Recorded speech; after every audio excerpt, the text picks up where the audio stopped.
everybody. Welcome to Getting Real Estate in Vegas. I'm Bridget Magnus, and this is the Vegas Video Network. Now, don't forget, if you've got a question, problem, or suggestion, go ahead, send it in. We've got 3 ways you can get a hold of us. First off is the live chat right now, live at the Vegas Video Network. We've also got email, that's gettingreal@vegasvideonetwork.com. Or if you're more of a voice sort of person, there's still the toll-free listener hotline, 866-966-4599. We've also got an amazing 5 ways to get our content. Not only can you watch us on the Vegas Video Network, both live and streaming after the fact, you can get episodes of your favorite shows on iTunes, YouTube, Roku, and Friday evenings from 6 to 10 p.m. You can listen to us on the radio at KSHP AM 1400. So then, we do have a great show today talking about real estate with a Vegas twist, and we are going to start by twisting over to the Friday figures. See, I had to make a little turn there. Subtle. Okay, so then, right now, as of this morning in our MLS system, we had 14,065 available units. Median price on houses was $136,000, and I realize that does not sound very exciting, but it was up. Alert the media, yes, it was up. Also, price on condos and townhomes rose slightly to $64,000. Now, of those total, 3,302 of them were foreclosed properties with a median price of $105,000. I'd just like to point out that about 6 weeks ago, it was like $99,900, so we're talking a 5% increase. I'm very happy about this. It does mean that there is hope for the future. Short sales represent 6,281 of them. Median price on those is $110,000. We also have 4,480 classic sales, non-distressed, with a median price of about $180,000. In the last 30 days, we've closed 4,249 lovely homes. Median sales price $106,000, median list price $109,000. Still a very small gap between those two. We also have 13,548 properties under contract to be purchased. Now, rentals have been slowly rising, and we are now up to 4,737. Median rent is still $1,100. We also leased 2,597. Median rent on those is $1,125. So yes, both of those numbers are going up, and I'm happy about it, particularly because rents are not going down as a result. So on to the news, shall we? I think the first bit of news anyone who's actually been reading Rolling Stone or any of their blogs knows that the feds are trying to force the state attorneys general to give up on the idea of having criminal investigations of the banks for the fraud that they actually committed. Yeah, that's bad. I don't like that. So then, another news this week, foreclosure rates are up in the second quarter of 2011, particularly those delinquencies on FHA mortgages. That does tend to indicate that we are looking at having more HUD-owned homes in the future. So have those blue pens ready when you're getting ready to fill out your real estate forms, because chances are you're going to need them. Whole episode on HUD homes we did a couple months ago. Look it up. It's good stuff, and you're going to need it. Mortgage rates did rise this week. Oh no, the horror! They're up to 4.22%. Wake me when they hit 5.5%. Serious about this. So then, today, I'm going to talk about something that, well, I don't know how to say this except Chinese drywall. Now, I'm going to be real honest. This is not a problem we have in Las Vegas, but it is a big problem throughout the nation, and I want to talk about what it is and how it might affect us here. Now, what the heck is Chinese drywall? It is a defective sheetrock that gives off an invisible gas that not only is not good for humans, it can cause things like itchy skin and eyes, difficulty breathing, persistent cough, bloody noses, runny noses, recurrent headaches, sinus infection, and asthma attacks. Ew. Yeah, I know, just what you wanted to hear about right now. But more importantly is what it can be doing to your home if it's there. It can be causing the deterioration of anything copper. such as your air conditioner, such as your DVD player, all the electronics in your home. And if it's doing that, what is it doing to the copper wiring in your walls? Any copper plumbing that you may have in your walls? You can surely see how if it is going to affect anything copper, this could be a big problem and it could be a dangerous problem. Okay, it's big. Let's talk about it a little bit more in depth. What the heck is this other than drywall that comes from China? Well, it's not all drywall that comes from China. It was just a few suppliers that had a bad product, essentially.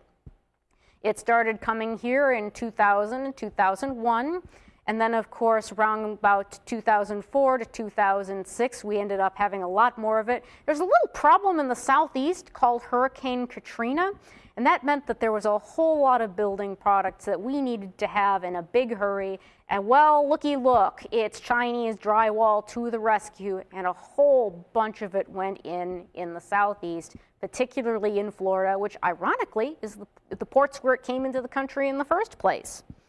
So by the time 2008 rolled around, we started to notice problems. Problems I've already told you about. So then I'd just like to point out that Florida has 2,177 reported cases, Louisiana 715, Mississippi 245. I'm not going to bore you with the rest of the list. I'm going to skip to the end. Nevada, the whole state of Nevada, 7. This many, just 7. So as you can see, we do not have a problem, but it is still something to look out for.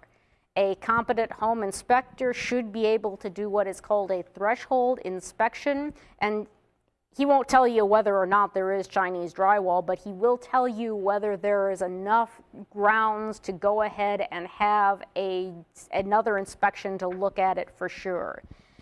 Since it is such a big problem, since it can cause problems where your home might end up flooded, your home might end up on fire because of faulty wiring, I recommend having an inspector who can go ahead and give you that peace of mind.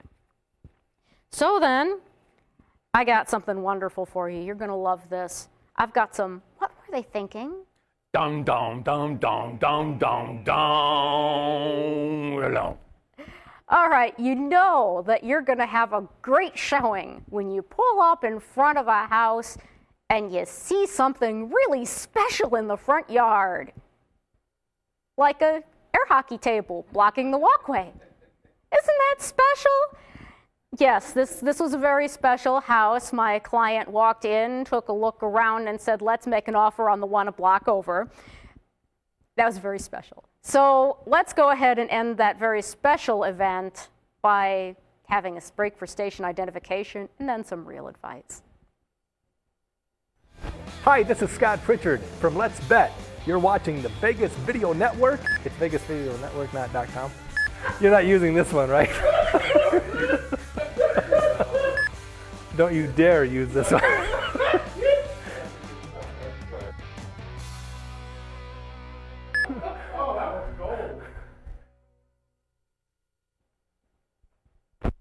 All right. Throughout my existence here at the Vegas Video Network, I've spent my time talking about residential housing, mostly single family houses, condos, townhomes. Today I'm going to bring you something just a little bit different. No Monty Python reference intended here. We are going to be talking about small multifamily units, duplexes, triplexes, quads. Now, the thing you may not know about these units is that they are eligible for FHA financing as long as the buyer intends to live in one of the units. So it seems like it should be a pretty much a no-brainer to say, you know what, I'm going to go ahead, buy 4 units, live in one, and the other 3 guys are going to pay my mortgage for me. That seems like a pretty sensible plan, doesn't it? Well, it seems like a sensible plan to a bunch of other people too this year, because the FHA has announced this week that they have already written this year $10.5 billion with a B dollars worth of loans. That's 10,000 million for those of you who are a little bit math challenged. It amounts to 1,100 multifamily units across the nation, which is pretty remarkable. They have also, because they are being crushed under this volume, they have recently streamlined their underwriting system to better get these properties through the system, get people their mortgages so that they can close and move in and move on with their lives. You can find out a whole lot more about that process from HUD.gov, of course, and I understand that we have a question.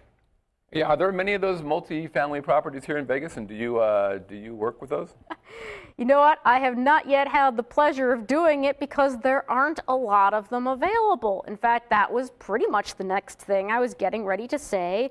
As of this morning, I looked it up. There's a total of 160 in our MLS.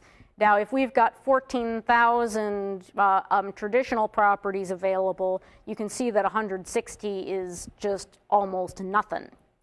The majority of them are fourplexes, quads. The median list price on those is $122,500. So as you can see, that is competitively priced with the median price on a single-family home, which you probably... $122,500 for all 4 units? Yes, sir, for all 4 units.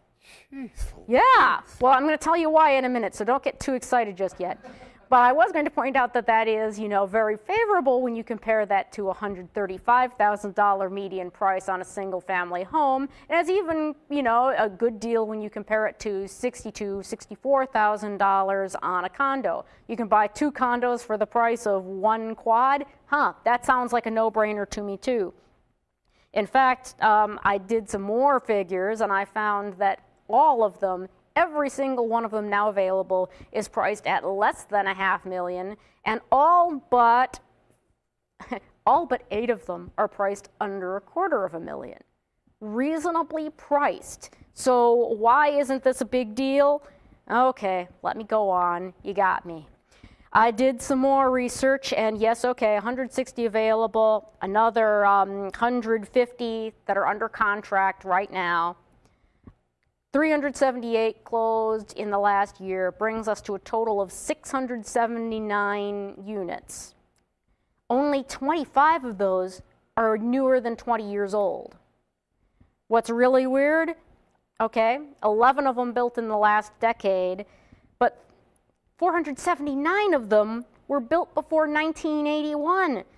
283 built before 1971. Now we're starting to get into properties older than me here. 128 built before the baby boomers graduated high school, and 35 of them built before Sputnik was launched.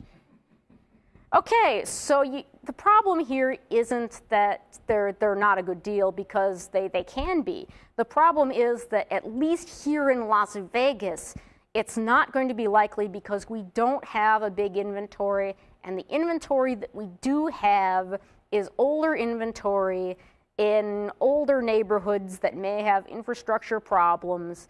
Some of these units, that you don't know who's owned them, you don't know what kind of maintenance has been done on them, which makes it absolutely freaking critical to go ahead and get a really great home inspector in there. You're going to have problems, of course, if there are occupied units, because those people have leases and a right to be left alone. So there are a number of things that you got to look out for if you're even thinking about it. And here in Vegas, it's just not a great option despite the terrific price tag. Another question, let's take it. And do you know if there's a renter's rights rule here in Vegas? Like in San Francisco, they're really stringent about changing rent fees to a renter if they've already been in there. Is that the same thing here in Vegas? Well, most of that is going to be governed under your lease. And of course, a good landlord always has written leases with his tenants, and good tenants insist on having written leases with their landlords because they do protect everyone involved.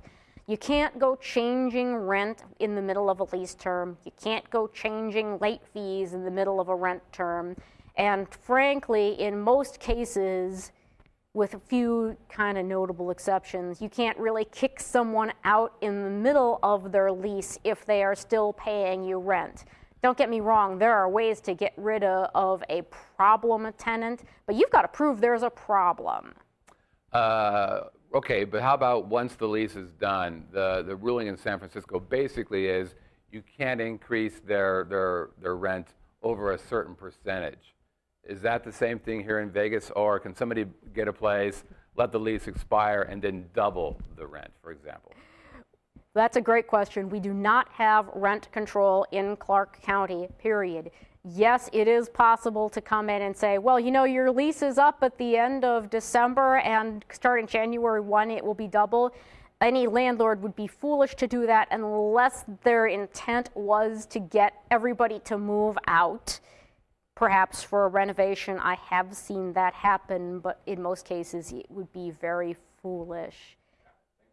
After all, you're losing all of your income. Half the point of having income property is to have the income, right? No, excuse me, that's the whole point of having income property. So that does clear up what I've got for today, and I would like to thank you so much for sharing a delightful Friday afternoon with me. Remember to send those questions in, particularly if you've got a what were they thinking? Oh my goodness, I want to see it. Email is gettingreal@Vegas Video Network. Toll-free phone number is 866-966-4599. Unfortunately, live chat is not available when we are not playing live. I'm sorry. Go ahead and watch us on the Vegas Video Network, iTunes, YouTube, Roku, and listen to us on the radio. Have a safe weekend. Wait a minute, though. You got a personal question for me? Send that one into my contact information at bridgetmagnus.com, and have a safe weekend.